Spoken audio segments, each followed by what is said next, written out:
Two-thirds of Americans are at risk to experience blackout. You could be one of them, sitting in the dark and cold for hours, for days, maybe even weeks. Are you ready to protect your family? You could be with Patriot Power Solar Generator 2000X. Folks say this new solar generator from 4Patriots is worth its weight in gold. Why? Because this generator has double the capacity and is expandable so you can run the big appliances like your fridge even longer. Or other devices like an electric blanket, microwave, RV air conditioner, or even an electric wheelchair.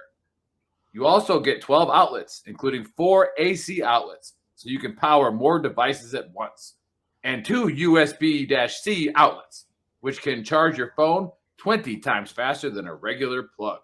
Best of all, this new solar generator is fume-free, safe to use inside, and never needs gas, ever. Over 150,000 Americans trust Patriot Power generators. Go to 4patriots.com/VTTGW to get your solar generator now. You'll even get a solar panel included free.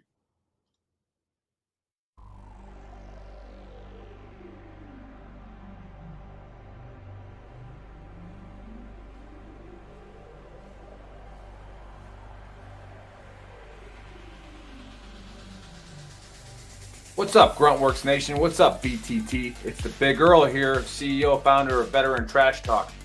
We're going to talk about financial advising because I don't know anything about that, and neither do most of you. However, some of you have money, and are you doing the right thing?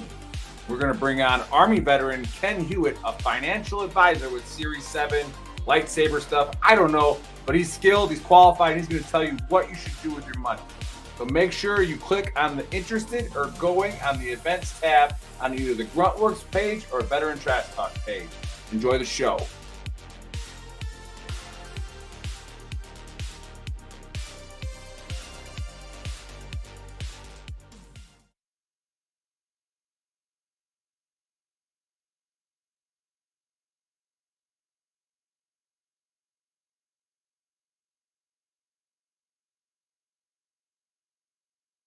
Hey, what's up, Trash Talkers? Listen, it's impossible to fight, okay, if you don't know what you're fighting for.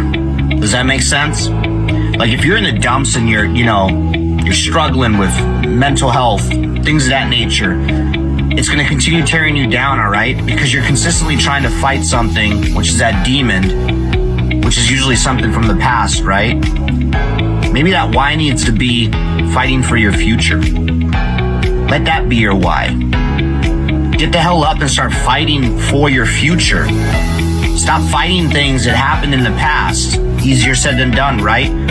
Go seek help. It's okay not to be okay. A lot of people need to hear this. You are more of a warrior and a fighter if you stand up and say, hey, this has to stop. I need to go seek help. The stigma, everything has changed. It's okay not to be okay.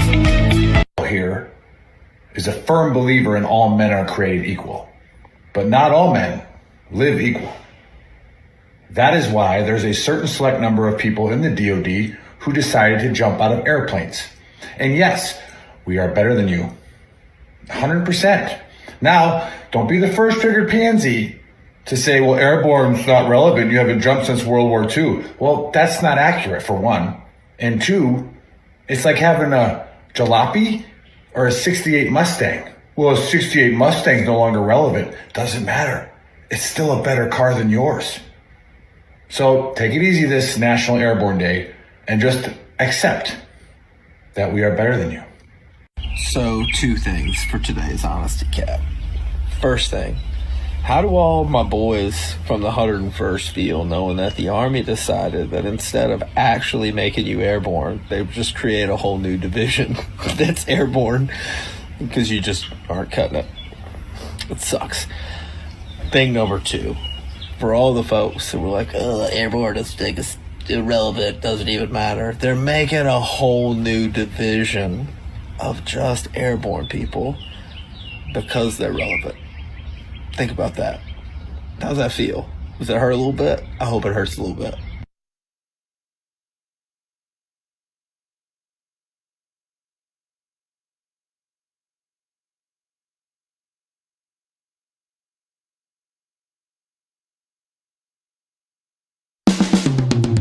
This is the Veteran Trash Talk Hour, hosted by Nick, Dave, and Buddy. Real warriors making fun of other real warriors. Try to not get triggered.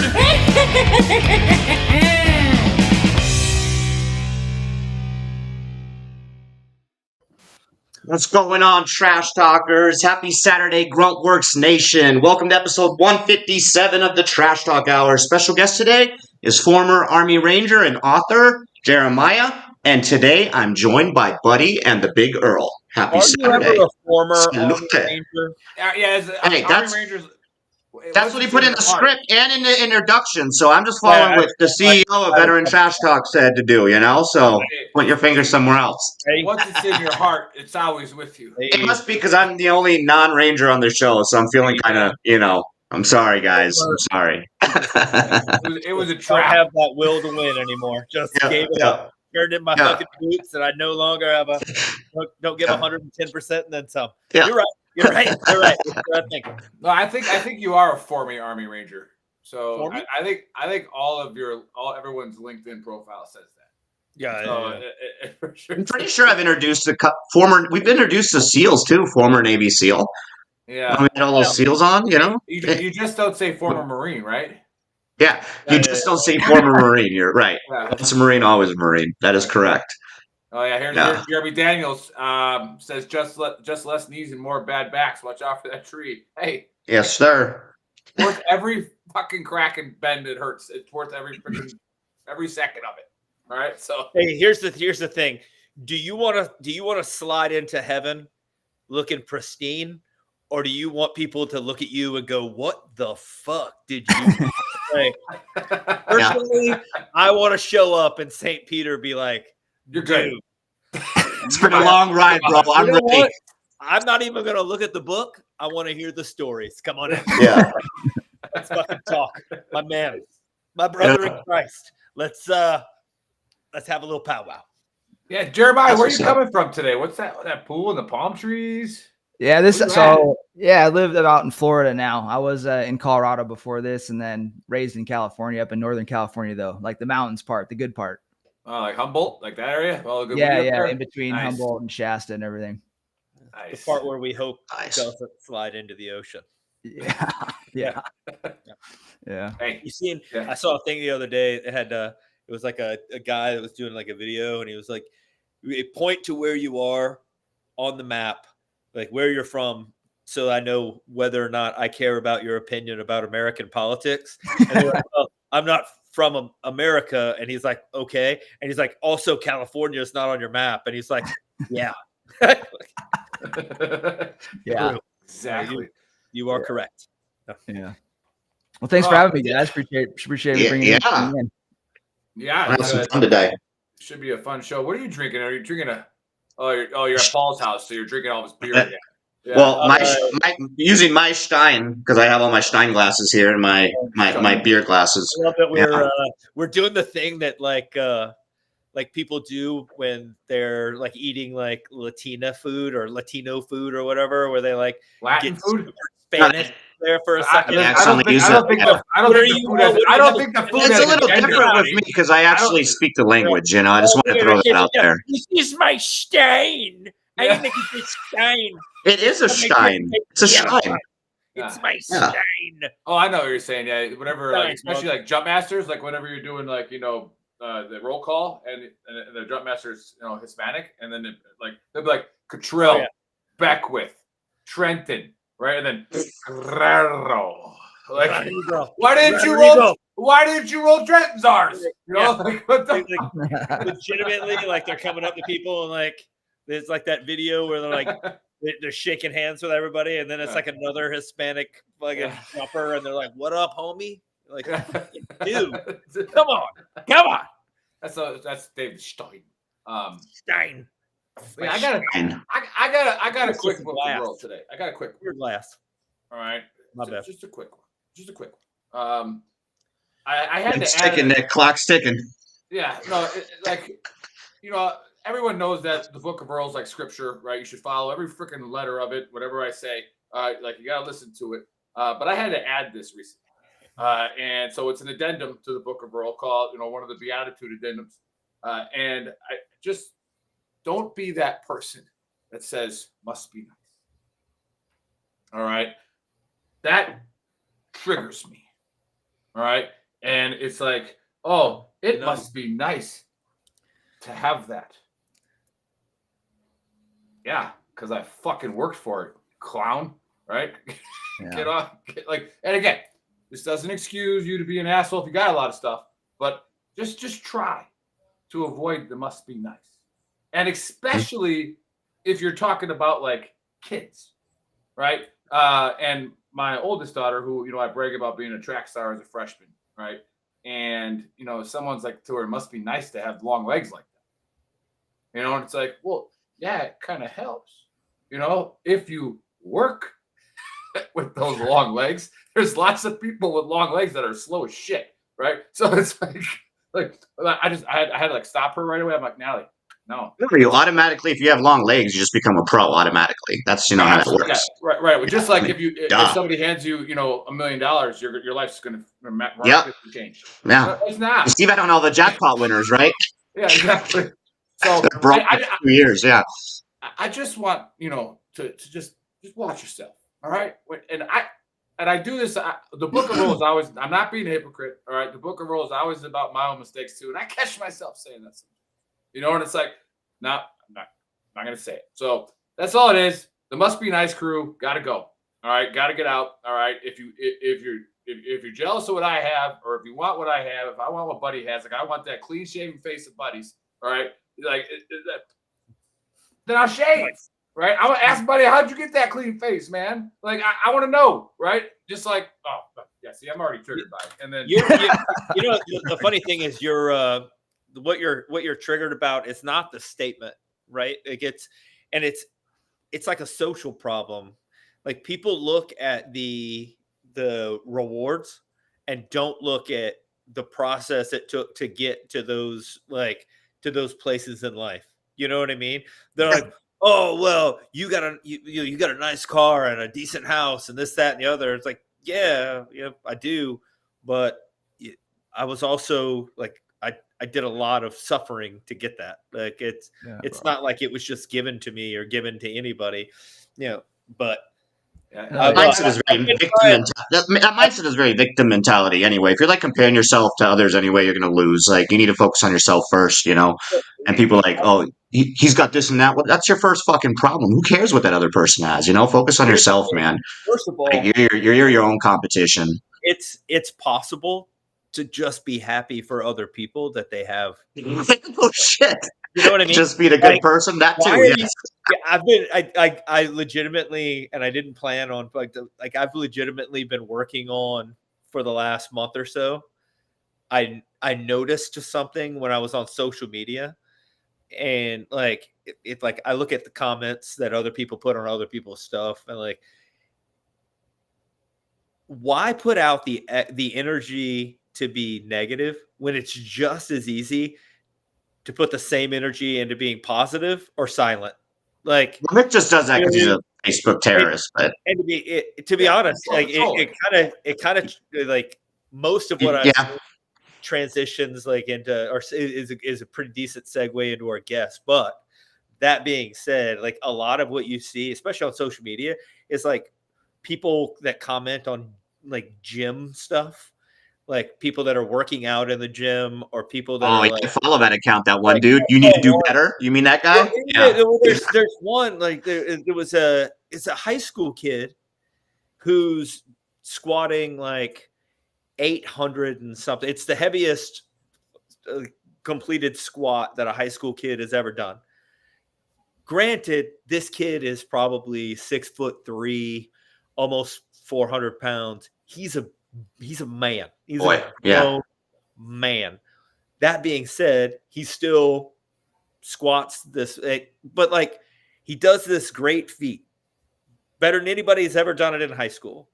And all these comments are like, right away, yeah, but look how out of shape he is. He's fat. Look at he's got man boobs and this, that, and the other. And it's just like, first off, the guy that you're talking about is a child.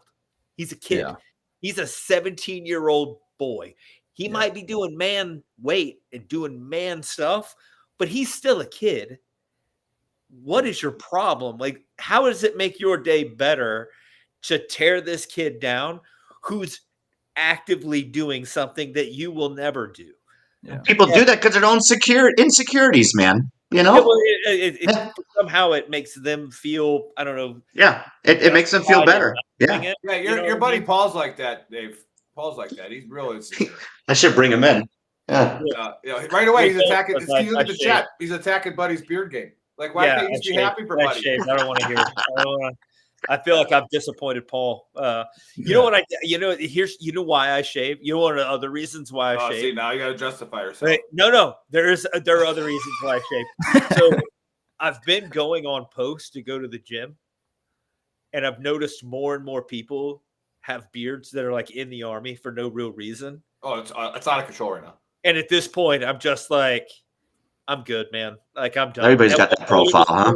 It was cool to have a beard. They're Vikings. Yeah. It was cool to have a beard. It was cool. Like, it was all good. Now I've just gotten to the point, like, everybody's got one. It's just not cool anymore. But look at Paul. Paul's got a great beard. It was all good. Yeah. Well, here's the thing. What you have on your face, I've just transferred to the top line. So good. Fair enough. And you do have beautiful hair, buddy. I just wanted to tell you. Hey, we're on the Apple Vision Pro, bud. What is he wearing? Are you going? We're on the Apple Vision Pro, bud. Yeah. What does that even do? What are you doing? Must be nice.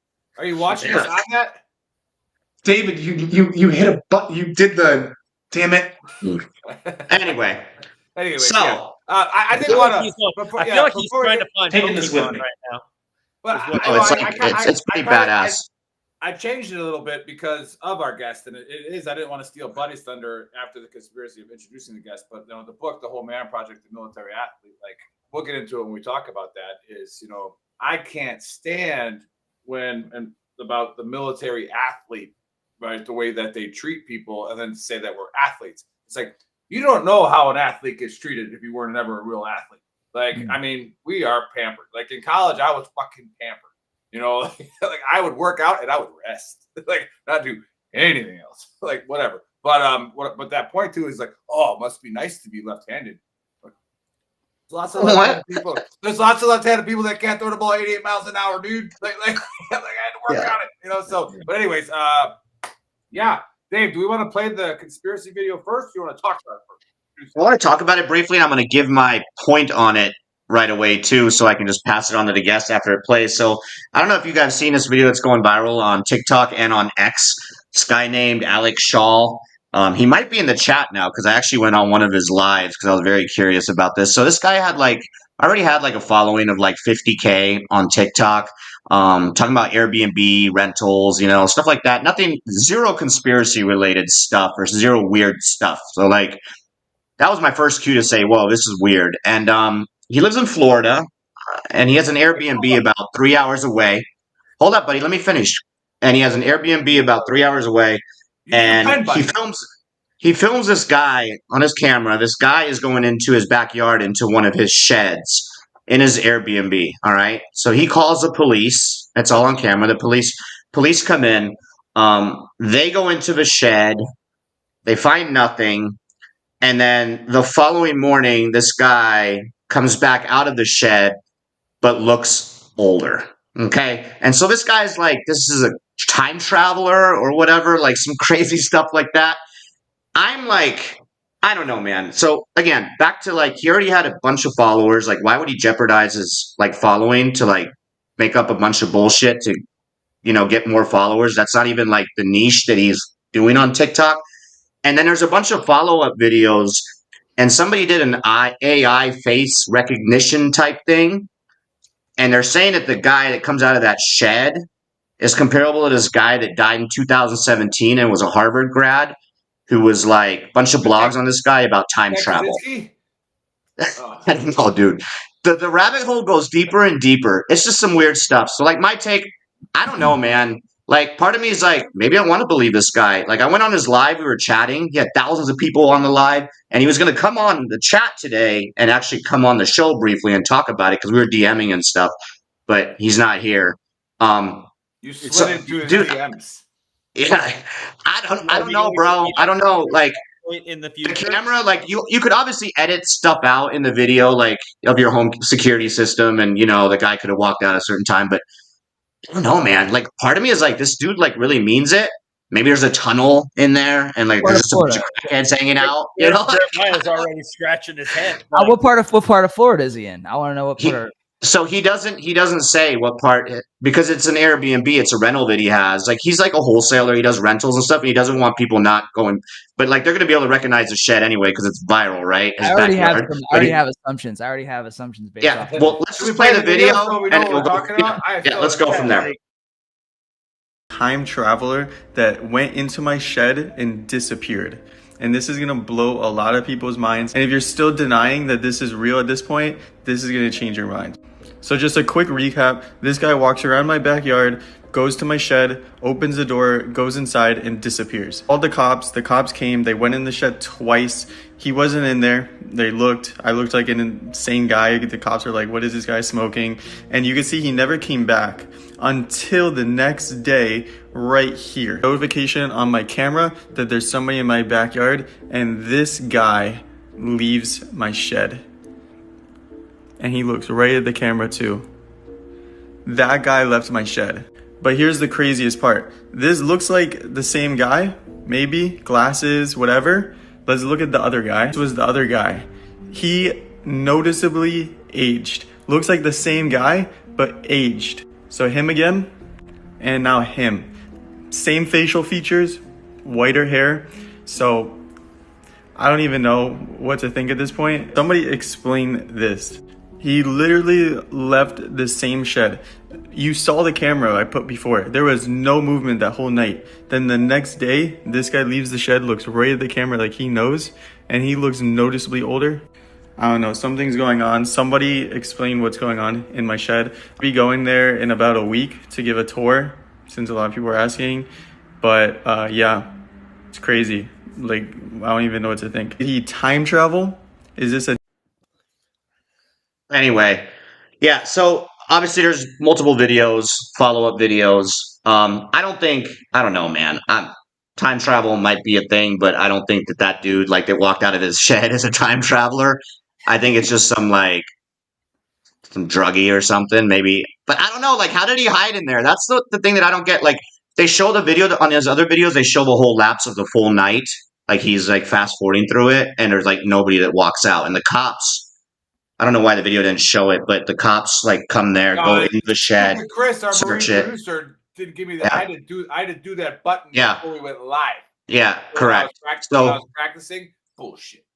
I'm gonna say no to time travel now. This AI facial recognition thing that ties it to somebody who died back in 2018, like who knows? I'm gonna say no to time travel. I'm just gonna say maybe there is something fishy going on in that shed. He says there's no back door, right? Like the full shed, there's only one entryway. I don't know, man. I'm stumped on this one. I'm just gonna go like something crazy is going on, but I don't know what it is. Jeremiah, what are your thoughts? Do we got a real life time traveler? Honestly, I think it's pretty clear, man. I think obviously number one is that it's not a time machine. The guy that went in there was a totally different. He looked totally different. He was like Dominican or something. The guy that came out was like white. And then, but is there something fishy with the shed? Yes, obviously there's something fishy. And if you're really putting two and two together here, didn't they find aliens in the bottom of the ocean? So my guess, and what I think is the answer here, is that shed goes to the ocean. There's an underground tunnel system, obviously, leads to the ocean, and that was a shapeshifter, not a reptilian. A reptilian. That's exactly. A whole different rabbit hole. Yeah, I like it. I like it. Obviously, I mean. All right, good take. I like that, buddy. What's your? I mean, this is better than the Miami Mall, bro. Buddy. First of all, I noticed a lack of 1980s sports cars, namely a DeLorean, in this video. Therefore, time travel has been debunked. Because everybody knows in order to time travel, you either need a DeLorean or ambassador. an 1800s train. Yes. Yeah, Okay? fair. So fair. Okay. we're already going to scratch out DeLorean Yeah. or time travel because there's Time no travel. DeLorean, Yeah. right? So we're using common sense to just move down the list. The next thing, I don't think time travel is this guy's problem. I do think that what he might have is a subterranean methamphetamine person problem. Like, I feel like there's a sick meth party going on just underneath the surface of this guy's Airbnb. And he's just jumping, playing a little game called Jump to Conclusions, where we think it's time travel. And they might be time warping in their mind. Because they're high as giraffe vagina in the bottom down there. I'm guessing they've dug into maybe a sewer, huh? Maybe they're like that. It's another case of Florida, turtle. man. There's a rat, some type of. They're down there just doing meth and having all types of weird like meth orgies down there in the bottom. There's no back door to that. There's no back door to that shed, but there's some back doors getting violated underground. Right. I'm sure. Going down. Okay. So your take is definitely that there's something weird going on. Like, definitely not. The guy's not making it up. Like, that's what got me. The first time I saw the video, I was like, this guy is faking the funk. But then I looked at his followers, and he already had a large following, and none of his stuff was conspiracy related. It was all Airbnb. Why would you jeopardize all that to make up a fake story and then lose all your viewers and stuff because you were full of shit? It just doesn't make sense. The malfeasance, what you can attribute to ineptitude. Like you can't spell either. You can't spell either of those two words you just said. The guy, no chance. Doesn't mean that he time traveled. It means that they're not good at looking. That's what it means. And then the next guy came out again. Doesn't. First of all, you already said. First of all, time travels to Florida. Like, out of all the places, why would you time travel to Florida? You could go forward in the future in Florida. You might be 100 feet underwater. That would be bad. Yeah, you time travel and die. Yeah. No, I would time travel at the top of a mountain somewhere. That way, something fishy went on. I'm good. You know what I mean? Point. I would time travel to. If I was going to time travel, 100%. I would time travel to I don't know, Fort Knox somewhere. Or somewhere where I could where I knew I was going to get a bunch. And then when I time traveled back, that's the other question I have. If you time travel forward in the future, and then the next day you time travel back, why are you older? You should be the same age. You're coming back. I don't know how that works. Yeah, maybe. You know what I mean? Very weird. Well, there's a clear explanation to that. Is we can kind of go with both Jeremiah and what you said, buddy, but it's actually that's Moses. All right. So everybody knows that when Moses talked to the burning bush, it aged him. Right. If you see God in the Old Testament, you age. Okay. So I'm thinking that there's some more spiritual stuff to this. I think it's a prophet. I think if we actually find this guy, he's gonna lay down some serious stuff. He's gonna, maybe he's gonna lay down some shit. That's for sure. He's gonna be that's undeniable. He's gonna be like, hey, I know God said He never flood the earth again, but you guys are fucking crazy. So it's on now. This guy can figure out. This guy can figure out time travel, but ring cam is above his pay grade. That's what we're saying. Yeah. He was defeated by a ring cam. Yeah. Well, maybe in the portals he's been in, there was no ring cam. So maybe that's why he looked at that camera and was like, what is that? It's possible. But on another side about Florida, all right, and seeing as, Dave's never been to Ranger School and doesn't understand the swamps of Florida, right? You're out in the middle of nowhere, literally nowhere. And this kind of supports Buddy and Jeremiah's theories. You all of a sudden you just come up on a bunch of clay pots and a bunch of burnt metal. And I'm like, this is literally a meth lab. like in the middle of fucking nowhere. Like, how in the hell did they even get here to start this meth lab? Like, there isn't a goat trail within 4 fucking miles of here. You know, so it's like I don't know. A lot of weird stuff happens in Florida. Here's what I'll tell you. I would have appreciated a little bit of methamphetamine when I was in Florida. I was tired. I was so tired. I was so fucking tired. I was so sleepy. Yeah, there's a few times where I would have 100% done cocaine. Like, in Florida, Florida was one of them. If an RI had walked by my and been God. like, hey, there is a good chance you're going to become addicted to this, but here's a couple crystals, I might have said, you know what, fuck it. I'm good. I need something. Because this whole standing up is not working. I'm just falling asleep against a tree. Is Chris Scott the guy? No. Is that just somebody saying hi to you? Oh, okay. No, that's somebody I know. Yeah, that guy didn't come on. Who knows? Yeah. Maybe he's in the future. Yeah, maybe he's already watched this. Yeah. Okay, here's a good question. Here's a good question for everybody. If you had the chance to travel forward in time or back in time, which one would you go back or would you go forward? Well, the question on that one is, can we go back or can we come forward then again? Like I'm saying, if I go forward, do we have two? Can I come back to a return trip? It's a round current trip. time? Oof.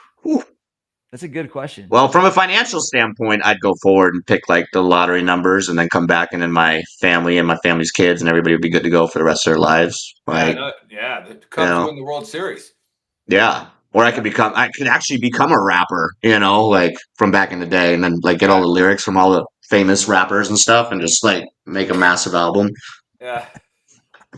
Nick would be a pro baseball player, you know. Yeah. You would do. I don't know what sport you played in school, buddy. You don't really talk about that much. I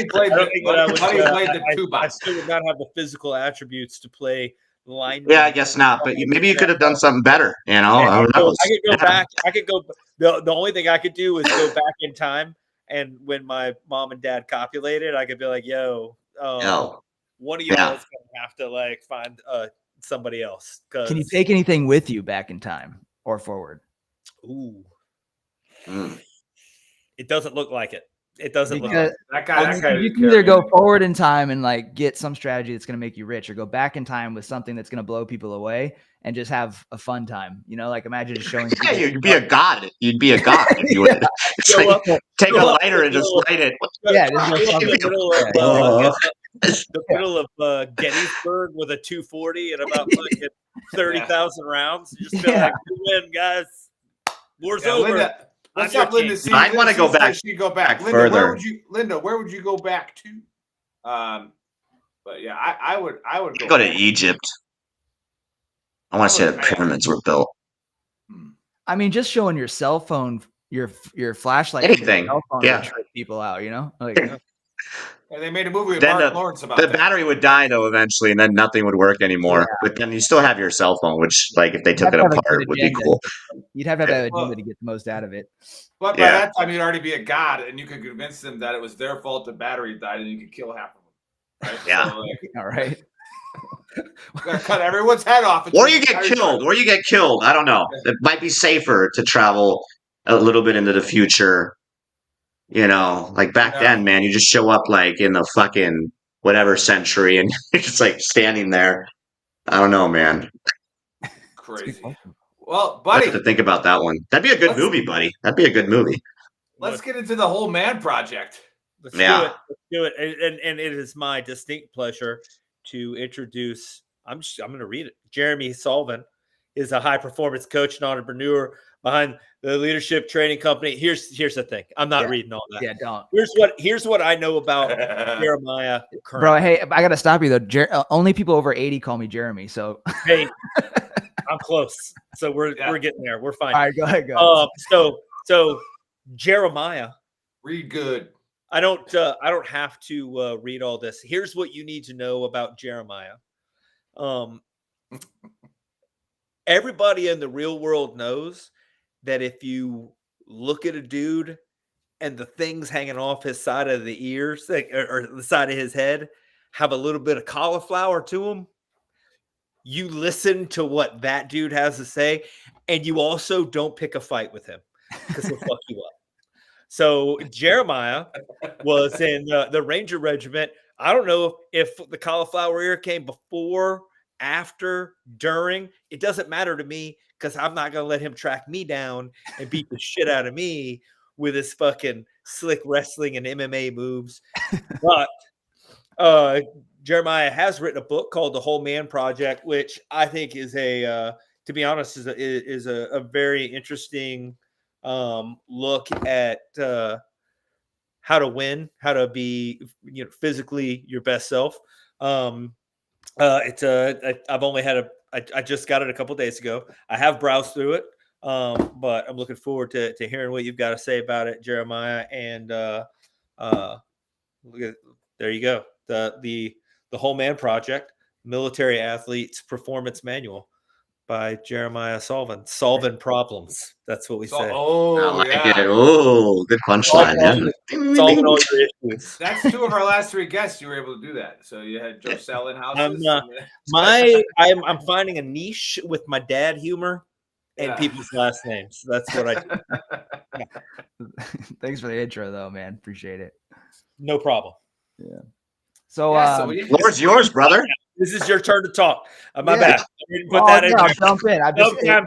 Sometimes Welcome to the guys dumpster fire. Sometimes We don't know what the hell guys we're from talking Ranger about. Regiment do need to be told you're allowed to speak now. Go ahead. Go ahead. Say what you want to say. No, thanks for having me on, guys. I mean, honestly, I already got caught up in just listening to the whole thing and, forgot that I was here as a guest to talk versus just be here for the show. But no, I appreciate you guys promoting the book. I did write it. I came from like a small town in Northern California and had a hard time believing I could be successful in anything. And when I got into the Ranger Regiment, I was really pumped, and I wanted to teach people how I changed myself to get into there. So I wrote the book, and it's a great book, not only for people that are trying to get into SOF or be better, but it's good for entrepreneurs, business owners, anybody that wants to like combine fitness and just with high performance, just become a better person. I help with decision-making, visualization, sleep. I just bring it all together in that book, and it helped transform my life. So yeah, I appreciate you guys promoting it. So tell everybody that's watching, tell them a little bit about your military career, how long you served. You were an officer, right? And then what kind of inspired you? Did you write the book as you got out? Oh, yeah. Yeah. Did you get the book? Did you write the book as soon as you got out? Was it a thought that you already had in the military? Like, how did that whole thing look like? So, I mean, I grew up hunting bear in Northern California and in a town of like 300 people. And I didn't even know what like success was. All I knew is that I had to get out of that town. That's like what my dad taught me. He said, if you want to be successful, he's like, you got to leave this town. And so I wanted to be an athlete. That was the thing in high school. I wrestled and I just didn't do good enough. I just basically failed at that. So ended up kind of drifting, ended up in a community college shortly after that and was doing the party thing. Like I was going to school, no purpose, no direction, coming home, drinking, being drunk by like 2 p.m. and just doing that over and over again. And signed up for the military out of desperation. I was like, I got nothing going on here. My life feels like shit. I was chasing this dream. I failed at it and ended up signing up for the military. I was an engineer when I came in. So I was actually on the support side. I was a 21 Tango. So I did civil engineer work. And I found myself in Iraq about a year after I signed up. I was there for 15 months. And I bounced around a lot. It was a very low kinetic deployment for me. I had a vehicle in front of me that blew up, but I wasn't like kicking in doors and stuff like that. Right. We had an officer. Every engineer says they kick in doors, just like MPs. Well, they're either better than I or did something different than I are, or they're full of shit. But one of the two. Yeah. It's referred to as breaching. Breaching. Sorry, but so strong. Yeah. Well, I mean, I turned 20 and 21 in Iraq. I was there for 15 months. And so that was like, I had a lot of time to think about life and shit, and we had an officer in our unit. He was in his early 20s and he was killed by a roadside bomb. So it was like a weird deployment for me in that I got a lot of time to think about life. There was people that were around me that were dying. And I was in this spot where I was kind of figuring out what I was going to do with my life, because I had settled for just a traditional path that kind of made sense. Becoming an engineer wasn't like some big dream. I just thought that it made sense to me. I was like, oh, I could use this when I get out, And on that deployment, I decided that I basically quit on myself. You know, I was like, dude, you quit. You try to be an athlete. You failed at that. Now you're in the military. You didn't even go after anything that you really wanted. You just settled for this. And so I made a decision that I was going to try to make a bigger difference in the military. I was going to try to, get into become an officer. And then I was going to get into the infantry, because I was in this city in Bakuba in the 82nd we're going through. You guys were all in the 82nd. No, we were what there. year? We were What there. year? We were doing it. 2006, 2007? Yeah. Yeah, that was second platoon Charlie Company. That was us. Bro, so Bravo Company was also there. You guys are. Yeah. So this was like the That summer. was the guy that got shot in the ear, the squad leader they all made jokes about. Yeah. They're like, yeah. We were in the Palm Girls every day. I was there when we cleared the entire city. Oh, Because so the bad guys were already gone. You cleared Yeah. the entire city. Yeah. That's what I'm trying to say. We did. No, it's actually crazy because we took over that school that then 573 lost all those guys like a week later, which is pretty shitty when that V-bid rolled in. Yeah, Bakuba was nuts. Anyway, go ahead. Bro, Bakuba was crazy. I was there putting in a patrol base as you guys were going through clearing it. Yep. And we were also attached to the 25th Infantry Division. Mm-hmm. So they were blocking off the roads, and we were in there putting up a patrol base. And I remember there was one giant gunfight going on. Apaches were coming in like a half a mile or a mile from my spot. And I remember being done with the patrol base, and it was like 2:00 in the morning, and I'm just sweating, listening to this gunfire, feeling just like, fuck, man, like, fuck, I should be over there. Like, I shouldn't be like just sitting here putting in this base and shit. I got the competitive nature in me, and I'm like, the Warriors call hit me. And so I just like reflected, and I said, you know what, I'm gonna get over there. I'm gonna change my path. I dropped a green to gold packet. I was scared as shit to do that because I didn't think I was gonna be good enough to qualify. And went to green to gold, and then went back to college. College was a fucking stressful time for me because I had adjustment disorder and like all types of issues from just being deployed and then back in school, and failed a ton of courses, kept moving forward. I got a shit ton of grit. So I eventually made it into the infantry and got to Hawaii. My mentor was from the Ranger Regiment, and he really started developing me, and I had wanted to be in special operations before I met him, but still struggled with the belief, And so there was this split with like, I think I can do this. I can get into SOF. I can't, it's kind of like that push-pull relationship with it. Meanwhile, I'm just trying to do a good job at my job as an infantry officer and not get fired. Right. So, but point being is he started, believing in me, and he convinced me to try out for the Army's best Ranger competition. I did that, and then went into regiment right afterwards and qualified and made it. And so when I got there, it was basically a 9-year journey for me, where I went from washout college dropout to I'm going to try to change my life. And I have this vision of me becoming somebody. I just don't know what it's going to look like, and put my head down. And I woke up and I was in the regiment one day, and that was a huge victory for me, because not only did I get to the regiment, but I was a Strike Force Ranger PL there. And at the time Nice. that I was, so there was, they were really downsizing in 2014, 15. And there was those two Ranger platoon leaders that went overseas from 275 to Afghanistan. And I was the Strike Force 1 guy. So it was like, for me, it felt a lot like I had played flag foot. I was the water boy of the flag football team as a 21 Tango, and then here I am, like, key player. I don't know if you want to call it the quarterback or whatnot, but I'm like calling, in charge of capture kill missions. And it was like fucking crazy. Right. But that was a big transformative experience for me. So I wrote the book basically to teach people the tools that I use to change myself, to get over the fears, the doubts, and become somebody different. Yeah. Cheers to that. That's pretty badass. Yeah. Yeah. Awesome. I skimmed through the book as well, trying to pick up on some of it. And I like one part in there. I wish I would have put a thing in there, but it's like I haven't read it yet. I will though. I'm gonna butcher this, but I want to give the whole book Dave. away. Dave only reads it if you read it in German. Yeah, try the things you do daily differently. Yeah. I think you called it like the reverse thing, or practice the opposite. Practice the opposite. That's what it's called. Yeah. Yeah. So basically, one of the things that happened to me was that this helped me in entrepreneurship too. So now today, like after I left the Ranger Regiment, I became an infantry commander. I was with the conventional Army. and I did finish my deployment, my 4th one to Afghanistan. And then after that, I was kind of searching again. What am I going to do next in life? I started working with a mentor, and I ended up running 100 miles in the Colorado Rockies, like no train up, just signed up. And 6 days later, went out and ran it. It was a fucking gut check.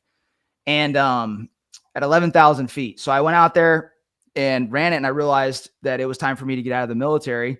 And so what I started doing was teaching people, coaching executives. I started coaching them on leadership, high performance, fitness, mindset. And then the whole thing just snowballed. And now I've been like published in Forbes magazine. I was in Entrepreneur magazine. I've coached leaders of like $1 billion company before. And so it was just like took off. But the point with all that is that like the book, it was a starting point for me changing myself. And then, you know, it turned into just something so much more. I just kept changing me. But along the way, as I got into entrepreneurship, I tried to buy my first house in 2013 and was rejected. So basically what had happened is I gotten some success in the military, but I was failing outside of the military. Right. And when that happened, I realized like that what I knew about success was wrong. I was like, if I can't buy this house, then that means that what I did leading up to here is wrong. So I decided to like brainwash myself and do everything differently with my life. I started going to the gym differently, I changed all my habits. I changed the way that I slept. I put my wallet in a different pocket. I read different books. I just mixed everything up in my life to basically shake me up.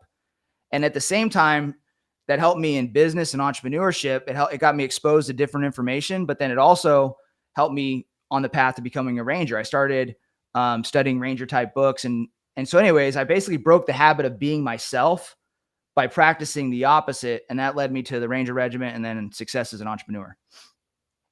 Yeah, that's a really good point. And again, this goes back to the must be nice people. A lot of people like to like read stories like this. And not only stories, but guidelines, because again, don't knock on somebody for trying to learn, right? Don't knock on somebody who's asking for help. Hey, how did you do this? How did you do that? How did you get here? Right? Those are the people that, you know, that I like to circle myself with. I like to put people in my circle that are either really successful or ones that are always asking how to get there. Yeah. Right? The ones that are like, hey, how do I do this? How do I do that? Because then you can just be a fly on the wall and listen. And but that practice the opposite, I've actually never heard that before. So it caught my eye right when I was skimming through the book. So it's a pretty good tactic. So when you guys go get this book, and where do you go get it? Because I got to put it in the chat. Normally our producer has like 7 monitors up, and you can just like QR code. Yeah. You guys, it's on Amazon, and you can go to Barnes and Nobles and order it online. It's in either one of those places. Amazon would probably be the fastest place for everybody to pick it up. And there's 2 copies. Like there's an older one that I published, and the newest one that you have there is it has the helmet on it, and it's the only hard copy that we have. So the old version doesn't have the hard copy. The newer one is. So nice. So I also skimmed through your book, and I have 3 questions. Send them. What do you got, bro? One of them. Probably going to be pretty good. He acts like an idiot, but he's pretty smart. By the way, he went to Austin P. So this guy's a savant. I can tell. Yeah. Go ahead. He is. I skimmed through this whole book. What I did not find is the section that tells me who carries the boats. Yeah. Am I missing that section? Is it in the older version? Do I skip it? Because that's what I've apparently been told about the military, is that you've got to figure out who's going to carry these fucking boats. And they are heavy from what I've been told. I don't know. No boats other than Ranger School in my military career. Yeah. Well, I have had some boat experience, and let me tell you, everyone carries the fucking boat. Let's see. No, I really do have. So you talked about at the beginning how you kind of you left your town, you wrestled. There was a little bit of like some success, some failure, right? Yeah. You went to college, didn't work out. You joined the Army. You went back to college. You had problems there. And I asked this for a reason, but how big of some people don't look at it this way, but how big of a blessing is failure in your life? Oh man, bro. Like it's fucking little failures. It's the best. You have to learn how to fail though, like, and pull the lessons out. And I think a lot of people forget how to like pull the lessons, so they get trapped in the failure. But any lesson, anytime you fail, like, and you get the lesson, that's the unlock for the next level. You know, Right. like one of my first speaking engagements was with that $1 billion company that I told you guys about. I had no fucking clue what I was doing. I went out there with a PowerPoint slide and a suit, and I got out there and I taught them some shit, but they really just wanted some military stories, you know? And I was trying to teach them high level, like leadership stuff. And they just wanted me to, they were older guys, had money to spend, and they just wanted me to come tell them stories. But anyways, point is, Pink Mist. yeah, bro. But I felt like I just completely jacked that up. But then afterwards, yeah, you get the lesson, you get better. You're like, oh, I need to tell more stories. They don't care so much about this. And so it just keeps going like that. Right. And I think that's the thing. Right. Well, and the reason I asked that question is because, we've all been to tough schools, tough places, Well, not Dave, but tough scenarios, tough things. You know what I mean? And the thing that I have found to be almost universally like a truth are that the people that have never had to struggle, that have either been physically a lot more talented than other people when they were in like whatever sport they played in high school, college, or even professionally. They've been smarter, and when they were in college or high school or even in the professional world, didn't have to struggle very much intellectually. When they get into a position, especially in the military, where everything is not optimized, where you're not eating the best food, you're not getting as much sleep, so your mental acuity has been kind of diminished a little bit. Like those people, when they've gone 25, 30 years of their entire life and never have really tasted failure, when they taste it for the first time, it's fucking quit. It's a meal It's even more devastating. Yeah, it's even more devastating. Look at Cam Newton. Look at Cam Newton. It's a meal they can't digest. Yeah. It absolutely crushes them. There were people, like I remember going to, whether it was selection or the Q course even, and getting there, and you do the same thing no matter where you are. If you're in airborne school, if you're in air assault school, whatever. 12 hardest days in the Army. If you're Ranger school, whatever, you look around at that first PT formation and you look at the other people and you measure yourself up to the people that are around you, and you look around and you're like, am I gonna make it? These motherfuckers are beasts. Like that dude is a baller. But like even at like and the biggest thing that's always stuck. It's all visual though. You don't see what's in here. Selection. In selection, you go through the first week is all the gates, and then the second week you go through land nav. And of course, they start you out at midnight. You do the STAR course until you get done at 9, 10, whatever in the morning. So you're going all night. And of course, I don't know how they do it, but it's rainy, it's cold, it's bad outside, and they weather machine they always have warming fires at where the cadre are. And if you quit, you can go stand by the warming fire. If you don't quit, you go get your little poncho out, throw it over your head, and you go to sleep, and you wake up and you get ready at midnight the next night to go do it again. Right.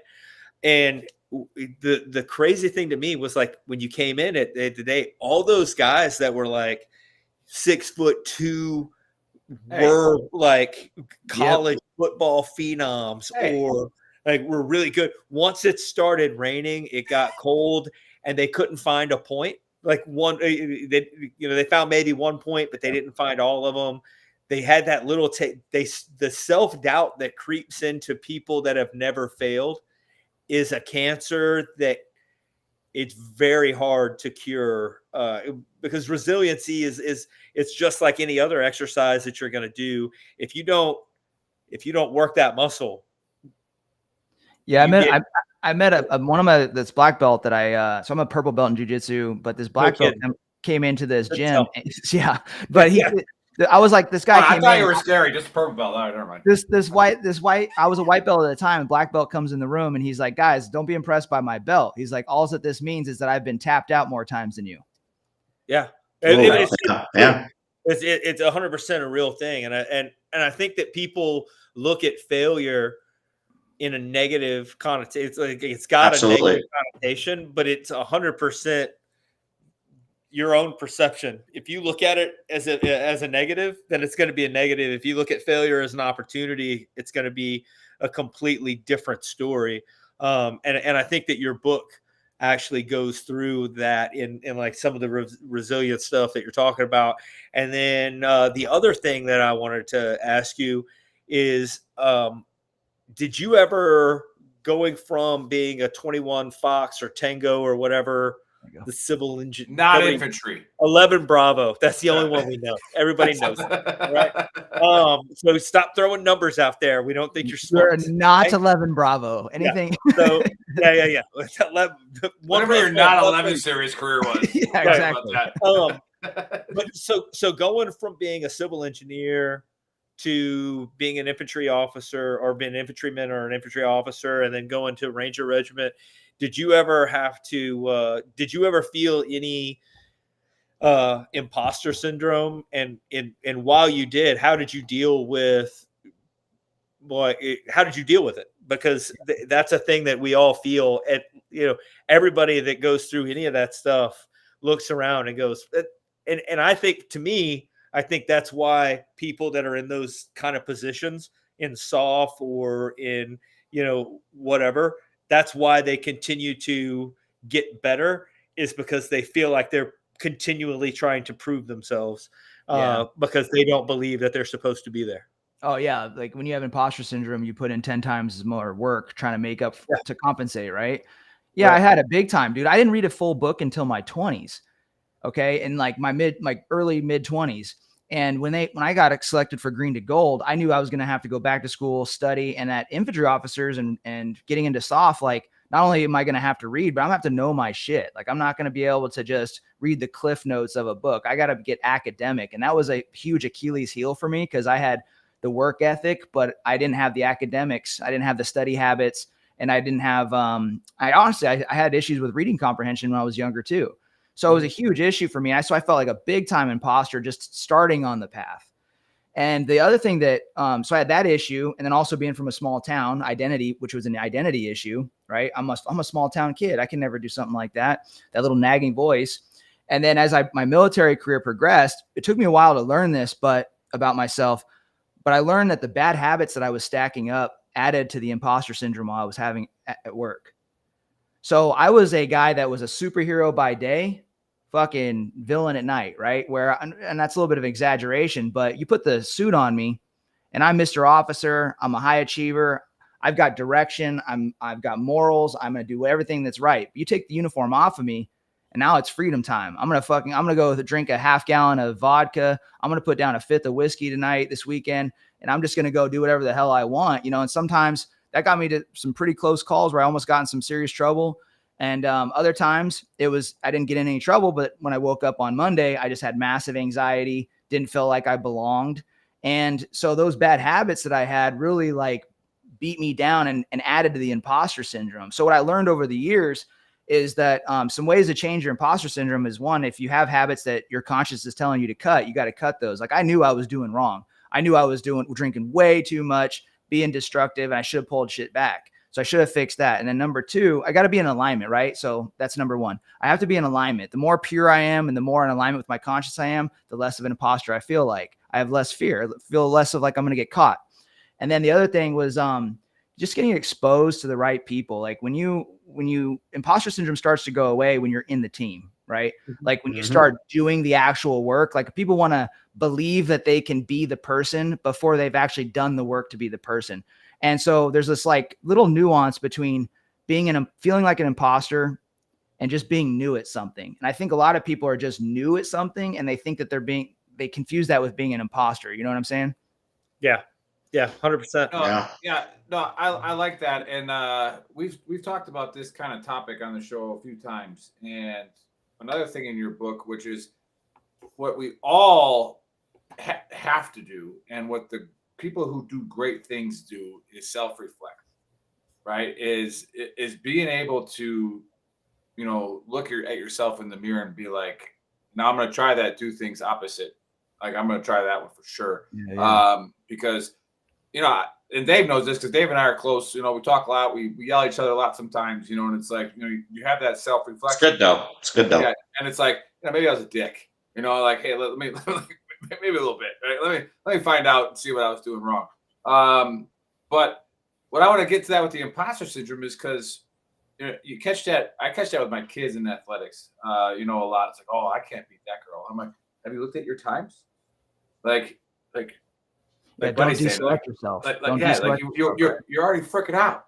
Like you're already gone. And so we had a guest on the show, JC Glick, who's also on the 75th podcast as well with Mike. And I think imposter syndrome is one of the hardest things for a really, really good, awesome person to be really, really great. Right? Like, but the hardest part of imposter syndrome, and this is my opinion, so correct me, open for discussion, obviously, is you could be doing all these great things and everybody is loving it, liking it, and you are still holding yourself back. Oh, every time. Well, yeah, it's like you're just waiting for them to find out that you're not as good as they think you are. And like they're not even looking for it, and you're like, oh, they're gonna find out one of these days that it's gonna come. Yeah, I've been faking it through all this. Yeah.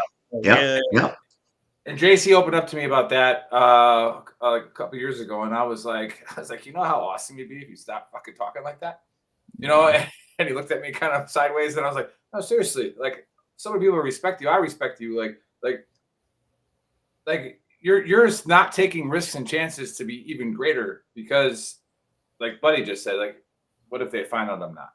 Yeah, some of that's a self-image issue too, right? It's like seeing yourself a certain way. And a lot of guys, a lot of vets, they make past mistakes and then that shit carries with them into the future. And so they have a negative perception of their own self and it builds up. One of the things that I personally did to get myself out of the small town kid identity was I created a persona for myself to get into the Ranger Regiment. I created a fictional character in my mind of the guy that I needed to emulate and become. And I just started working on developing his habits. You know, I knew that he was going to wake up earlier. I knew he was going to study more. I knew he was going to start doing cardio differently. And so I just got my habits more in alignment with the vision of what I knew was right.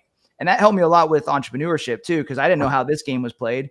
And what I really just had to do was like study successful people and adopt their habits. And by aligning my habits with that identity of who I wanted to be, little by little, the imposter syndrome starts going away, you know? Yeah. That's just that internal reprogramming, right? Rewiring, basically. Yep. Yeah. And your subconscious is constantly recording everything, right? So your subconscious, 100%. It's like a fucking whiteboard. We are like our parents. We are like what we were raised to be, and our thoughts and feelings and how we react to any situation in life is literally what we were taught. And that's why, you know, you have people that are like racist now and stuff. They've never been taught different. You know, it's that internal wiring, that internal programming. But you can get that all fixed and have a different outlook. Like sky's the limit. Yeah, absolutely. As long as you get this book and read it. Yeah. Right. You gotta read the book. Gotta read the book. Practice things opposite. Practice the opposite. I fucking love that. I'm definitely gonna do that.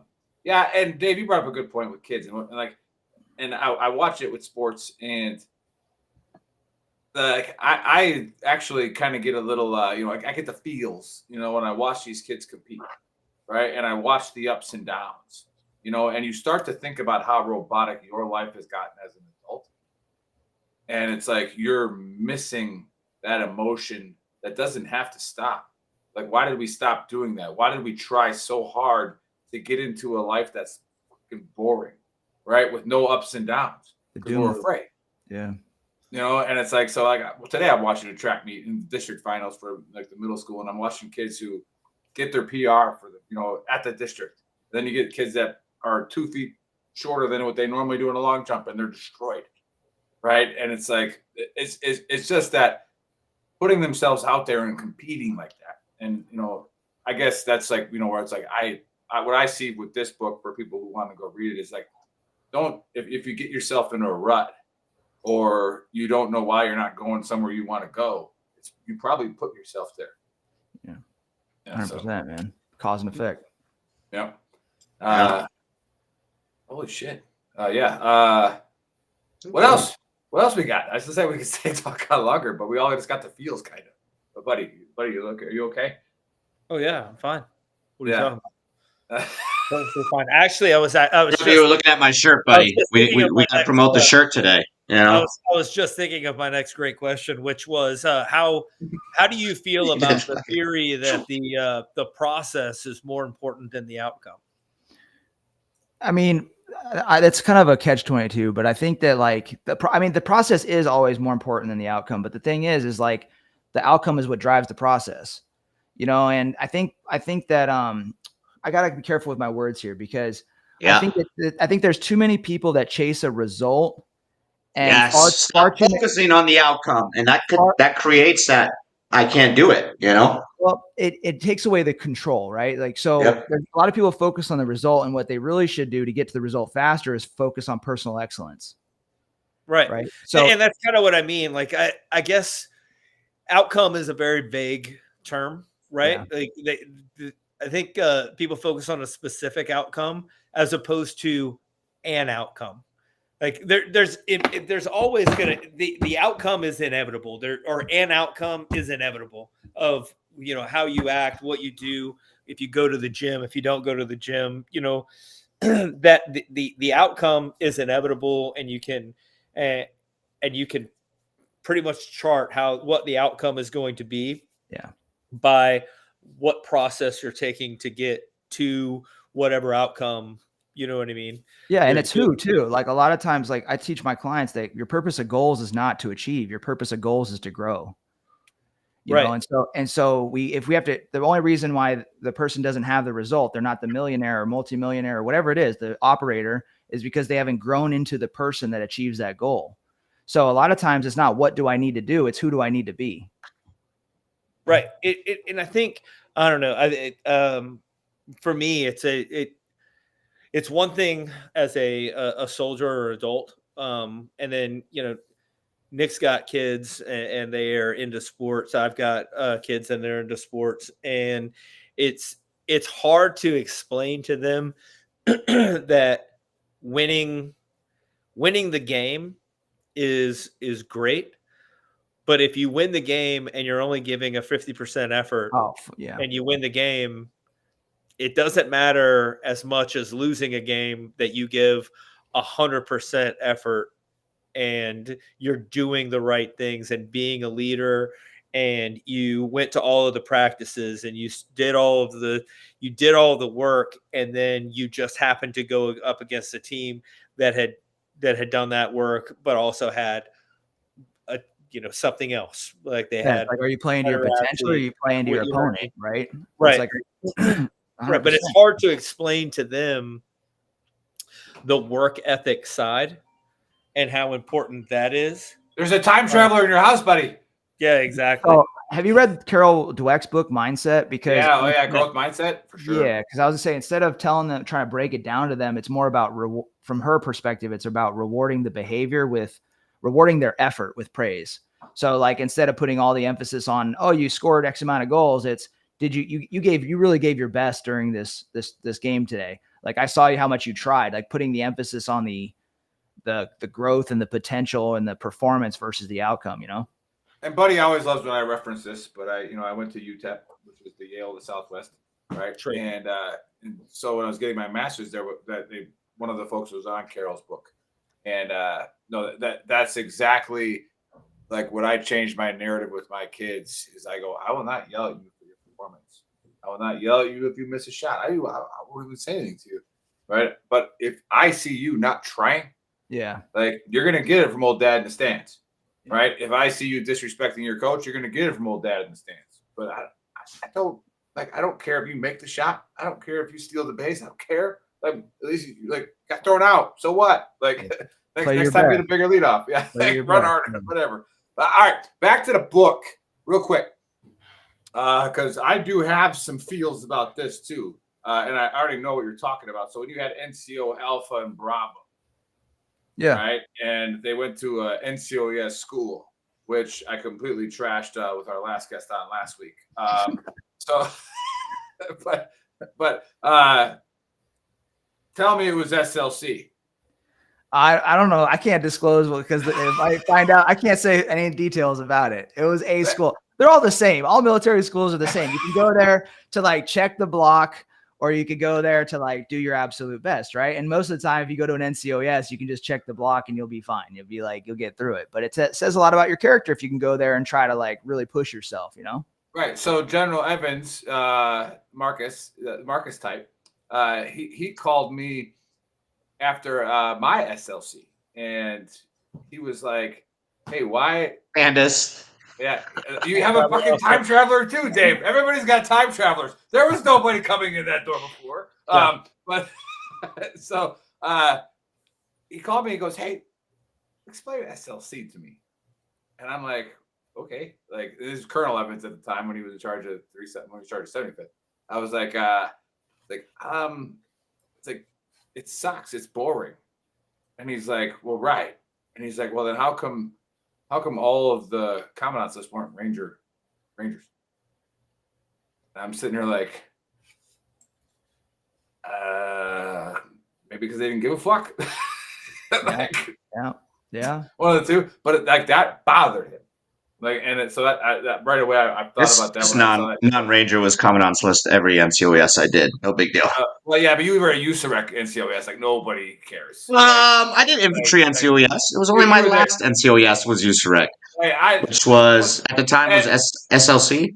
And I will try. Yeah. I will trash SLC because I'm sitting there in processing, getting our classroom, and this is the first like class that they combine tankers and scouts with infantry, right? The maneuver course, right? Mm-hmm. So sitting there, and the first question this tanker with a beautiful mustache asks, he goes, he's like, "Hey, what's the alternate event for the PT test for the run?"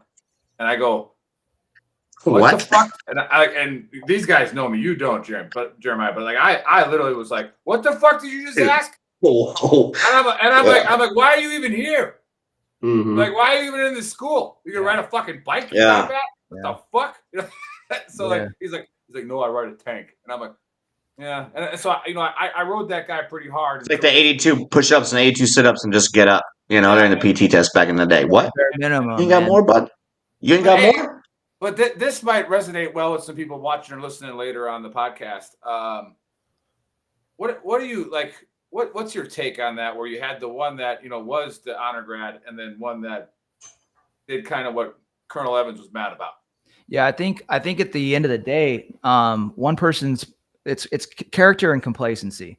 So one person is working on their character, the other person is building complacency, and that just happens in life. No matter where you go, you get a lot of guys. You guys saw it everywhere you went. They get to a certain level of achievement, and then they cool off. They just like their ego gets ahead of them. They don't think they have to try as hard, and they think that they've arrived, right?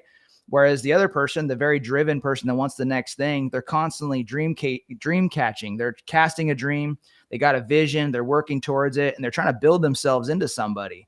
So I think a lot of it has to do with vision. I'm one of the big things that helped me get into the 75th was vision, and it helped me as an officer, right? Like I had to learn how to communicate with my words into pictures where the dumbest guy could understand the mission. And most of the time that dumbest guy was me. But point is that I think that a lot of times like those guys don't have a vision for who they're going to be next. They get to the regiment, they become a Green Beret, and the vision kind of starts dimming. And they stop being so driven. Whereas the guy that's building his character, he's got a vision for where he wants to go next. He knows that either he's going to go try out for Delta, or maybe he just knows that he wants to be the best dad possible, and that's his vision.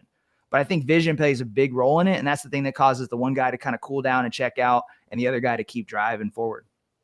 I was going to go Delta Force, but I punched an instructor in the face. You know what I'm saying? Like, ain't nobody. That might do it to you. Yeah, ain't nobody telling me. But you're gonna tell me what to do. Yeah. I'm in the Army. I'm in the military. Nobody's going to tell me what to do. Yeah, exactly. Oh, man. Well, hey, unless you guys have more follow-ups, I think that this is an awesome show. I have to go do some dance lessons. So yeah, and I hope you guys, hope everybody watching and listening goes and finds the book, The Whole Man Project by Jeremiah Sullivan. Go on Amazon or like you said, Barnes and Noble.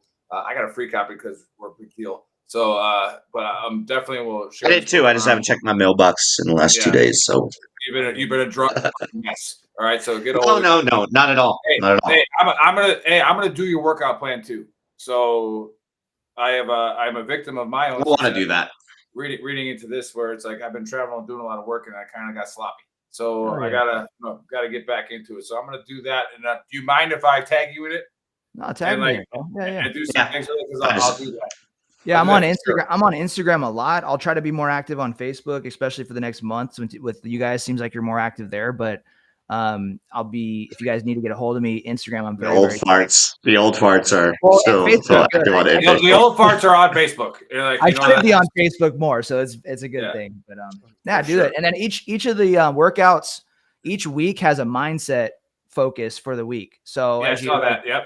that's the part to really hone in on. I think you'll like that a lot. And then what can I substitute any type of cardiovascular because I can't run anymore. Like no chance. Yeah, switch it out, and instead of doing the intervals, do bike or row or something like Okay. that. Just match it. You'll be good. Do the alternate event. I'm doing the alternate. I'm not in the army anymore, buddy. I got out. I didn't stay in with my bike. freaking profile. All The right. little the skier thing. Do this Yeah, one. the skier deal.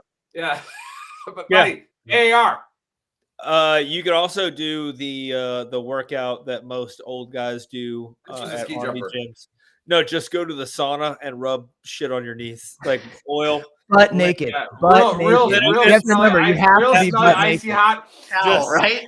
Just Like, sit in the damn, bro. sauna, rub What it, is it rub about it all being? over your joints. Yeah. With like Dude, you're spot on. You're spot on, man. some type of All the time at my herbal- gym too. I'm like, man, fuck, dude. dude. You I couldn't can't even- wait. Don't They don't even bring the towel in, man. They just No, dude, I am Just keep shaking my mixer. Just keep shaking my mixer. What rubs Just- them just- out? just Yeah, raw. They don't even have a butthole. mixer. They're just sitting in there, bro. Just Yeah, just raw butthole on the seat. Just right. Just raw dog in the seat with the. With the he's butt like, flower. dude, I want to have that, like, be that, you know, like, I don't give a fuck anymore. Yeah, I get that. I'm not gonna lie. You know? The other day, I went to the. Well, buddy, you go to France all the time, so you're like in like you go to all that shit like to nonstop, the- man. Yeah, Nudist I went pools to- and all that. You can't marry a lord with a beard. Like I went to, not France, true. not France. I went to the. That's why he's going to dance lessons too. We gotta learn that Yeah, shit. you better learn how to ball. Hey, give the AAR. I'm about to. I'm Anyway, trying to sorry. tell We all you interrupted him. about the gym, but you guys won't shut up. I went don't to like the what you're gym the other saying. day, took a shower, and I noticed that I had done my first legit old man thing. Like I had my towel, and I threw my leg up and started to like dry myself, and I was like, "Oh, I'm old as shit!" Like I just did it. I did it. I did the thing. kind of feels Balls good. just flapping. Oh I shit. was like, "Oh, gotta watch that." Looked around, had to find a private so I could be like, "Yeah, you boys still doing PT in the mornings?" Yeah. Anywho, all right. So the AAR. First of all, time travel. It happens in sheds in Florida. Airbnb yourself one and go back to the future or future to the back. I don't really know. I know that you Back get to front to you back. apparently Depends on how become- crazy you are. You apparently become 100 years older if you go to the future and come back a day later. We need to look at some Time theories. travel is exhausting, bro. Oh, It's fuck, exhausting. yeah. It's got to be. Anyway. So there's that. And then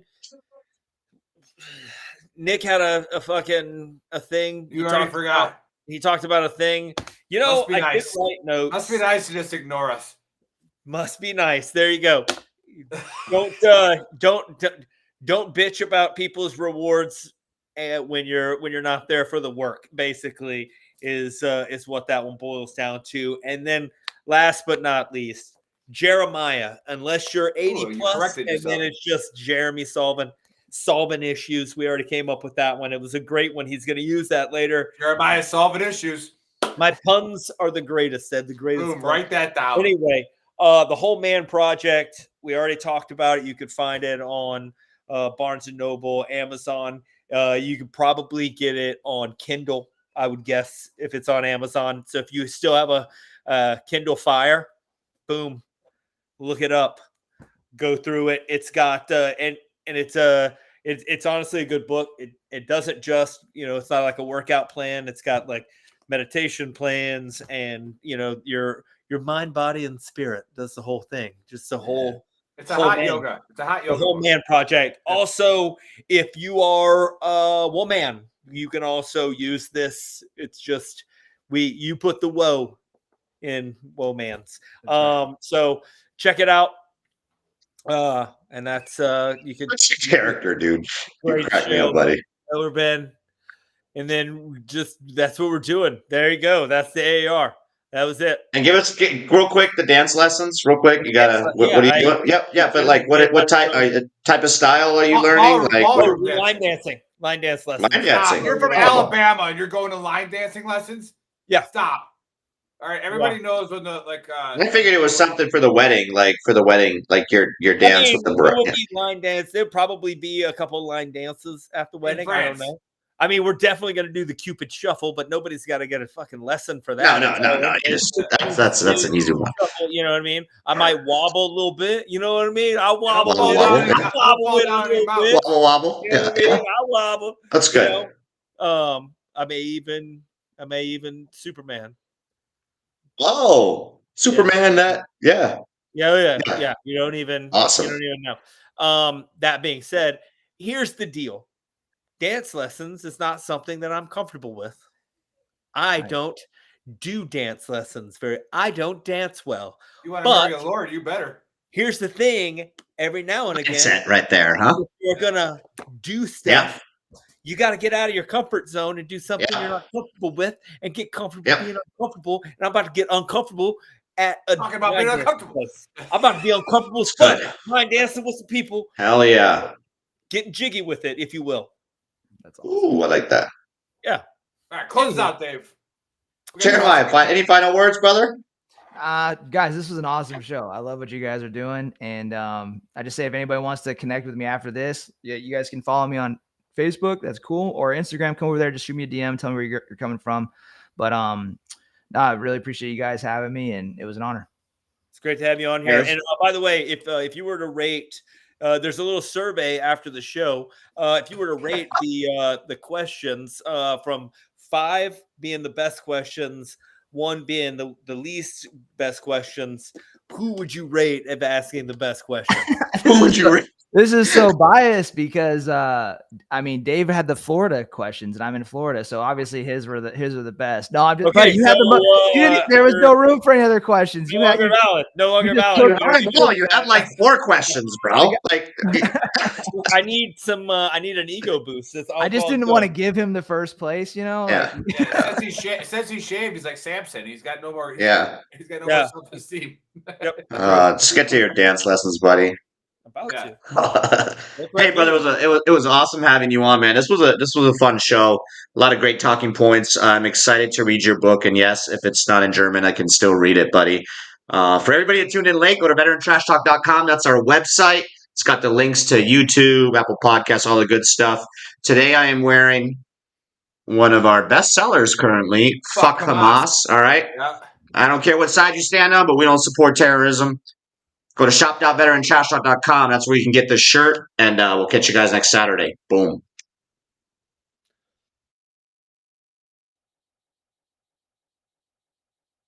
This is a food warning. The UN warns of an unprecedented global hunger crisis. In fact, it's predicted by 2030 that 800 million folks will struggle to feed their families, which means 2 dangerous things for you. Number 1, higher prices at the grocery store. Number 2, less food available. And when panic strikes, it will be chaos, making it even harder to get the food your family needs to survive. That's why it's vital, more than ever, to have a survival food stockpile. Introducing the deluxe 3-month survival food kit from 4 Patriots. It has 688 servings of meals for breakfast, lunch, and dinner, with delicious recipes like pancakes, mac and cheese, Aztec chili, and potato soup. They've even got spaghetti and lasagna. This isn't your typical survival food, and over 200,000 smart Americans agree. This is survival food that actually tastes good. But best of all, it's designed to last up to 25 years. You can stash it away and be confident that when a disaster strikes, you and your family will be ready. Go to 4patriots.com/VTT to get the deluxe 3-month survival food kit and the peace of mind you deserve.